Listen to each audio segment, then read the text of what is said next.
Bohr model, जिसको classical mechanics और quantum mechanics के बीच में एक पुल का नाम दिया गया है।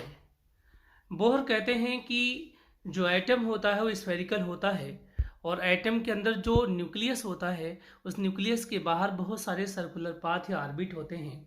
उन सर्कुलर पाथ या ऑर्बिट में इलेक्ट्रॉन मोशन करते हैं। उन ऑर्बिट को उन्होंने नंबर दिया KLMN, या उसको एक नंबर से रिप्रेजेंट किया, इसको हम बोलते हैं प्रिंसिपल क्वांटम नंबर। साथ में वो कहते हैं कि एक पर्टिकुलर ऑर्बिट में जितना ऑर्बिट का नंबर होगा उतनी ही वेव बनेगी उस पर्टिकुलर ऑर्बिट के अंदर। उसी वेव को बाद में हम सबसेल कहेंगे जब सोमरफील्ड का मॉडल पढ़ लेंगे तब।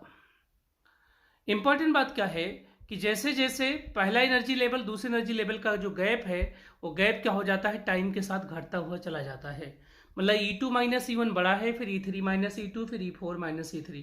इसका मतलब अगर क्वांटम नंबर की वैल्यू बहुत ज़्यादा हो जाएगी तो ये गैप इतना कम हो जाएगा कि गैप आपको दिखेगा नहीं। और जब गैप दिखे नहीं तो उसी को क्लासिकल बोलते हैं, और जब ये गैप दिखता है तो उसको बोलते हैं क्वांटम। इसका मतलब हायर क्वांटम नंबर पर क्लासिकल और क्वांटम एक दूसरे से कोइंसाइड कर जाते हैं। इसको फिजिक्स में अनफेस्ट का थ्योरम कहा जाता है। फिर कहते हैं बोहर मॉडल एक कॉन्सेप्ट है स्टेबल ऑर्बिट का।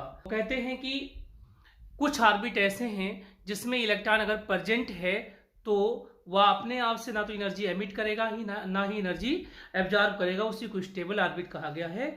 और साथ में कहते हैं कि इलेक्ट्रॉन सारे ऑर्बिट में मोशन नहीं करता है, वह केवल उस स्टेबल ऑर्बिट में या ऑर्बिट में मोशन करता है जिसमें उसका एंगुलर मोमेंटा MBR, जो कि होता है R×P के बराबर होता है।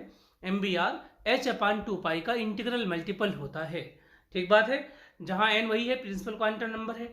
h/2π क्या है, इसको h क्रॉस या एक्शन कांस्टेंट कहते हैं, क्योंकि h की जो वैल्यू होती है 6.62 × 10⁻³ जूल सेकंड होती है।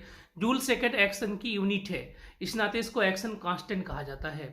उसके बाद बोहर कहते हैं कि जब कहीं बाहर से इसको फोटॉन्स मिलता है तो इलेक्ट्रॉन ग्राउंड स्टेट को छोड़ के एक्साइटेड स्टेट में चला जाता है, फिर वापस आता है 10⁻⁶ सेकंड के बाद, और उस गैप के बराबर एनर्जी क्या करता है, एमिट करता है। ये जो बोहर का कंप्लीट मॉडल है ये केवल वैलिड है ऐसे सिस्टम के लिए जिसमें सिंगल इलेक्ट्रॉन्स हों। जिसमें एक से ज़्यादा इलेक्ट्रॉन्स होते हैं बोहर मॉडल वहाँ पर फेल हो जाता है। क्लियर बात है।